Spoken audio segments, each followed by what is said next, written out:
Hello! Welcome to my channel.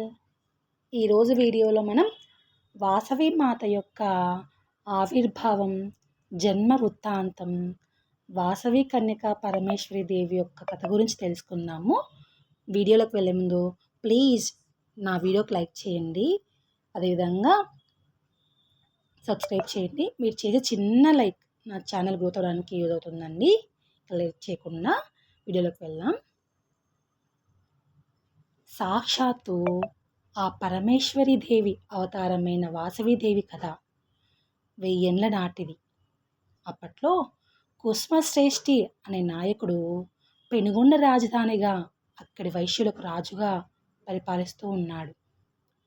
తన భార్య పేరు కుసుమాంబ. ఆ దంపతులకు ఎన్నేళ్లు గడిచినా సంతాన భాగ్యం లేకపోయింది. దాంతో తన గురువు భాస్కరాచార్యుల సలహా మేరకు పుత్ర కామేష్టి యాగాన్ని చేశారు. యాగ ఫలితమే ఏమో కానీ ఆ దంపతులకు వైశాఖ శుద్ధ దశమి శుక్రవారం నాడు ఒక బాబు ఒక పాప కవల పిల్లలు జన్మించారు. కుసుమశ్రేష్ఠి తన కుమారుడికి విరూపాక్షుడు అని, కుమార్తెకు వాసవాంబ అని పేరు పెట్టారు. రోజులు గడిచే కొద్దీ ఇద్దరు అద్భుతమైన వ్యక్తిత్వాన్ని అందుకున్నారు.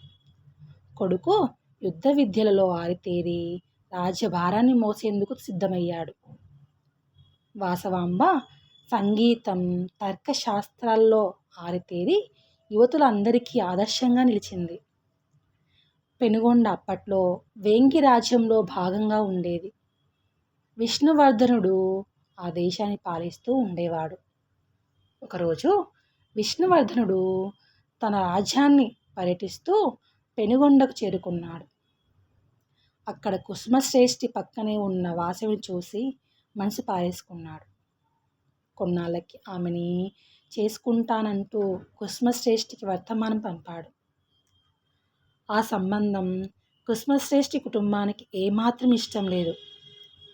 అప్పటికి వివాహమై వయసులో చాలా పెద్దవాడైన విష్ణువర్ధనుడికి అందాల రాశి, సకల గుణశీలి అయిన వాసవాంబను ఇచ్చి కట్టపెట్టాలా అన్న ఆలోచన వారికి సుతరం నచ్చలేదు. వాళ్ళకి ఈ తిరస్కారం గురించి విన్న విష్ణువర్ధనుడు మండిపడ్డాడు. వాసవాంబను బలవంతంగా తీసుకురమ్మంటూ తన సైన్యాన్ని పంపాడు. వారిని అడ్డుకునేందుకు పెనుగొండ చుట్టుపక్కల ఉండే 714 గోత్రాల ఆర్యవైశ్యులు సమావేశమయ్యారు.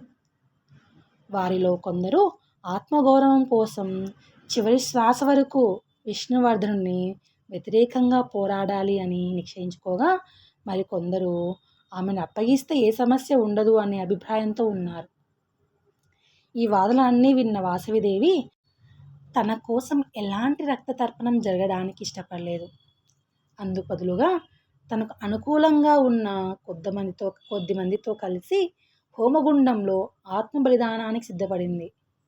ఆ బలిదానం కోసం హాజరైన వారందరి ముందు తన అవతార రహస్యాన్ని తెలిసి నిజరూపాన్ని చూపింది. వాసవి బలిదానం గురించి వినగానే విష్ణువర్ధనుడు రక్తం కక్కుకొని మరణించారు. నాటి ప్రజలందరూ వాసవీదేవి మహత్యాన్ని గ్రహించి ఆమెను కొలుసుకుంటూ విలువలతో జీవిస్తూ కాలం గడిపారు. వాసవీదేవి సోదరుడు విరూపాక్షుడు పెనుగొండను గొప్ప పుణ్యక్షేత్రంగా తీర్చిదిద్దాడు.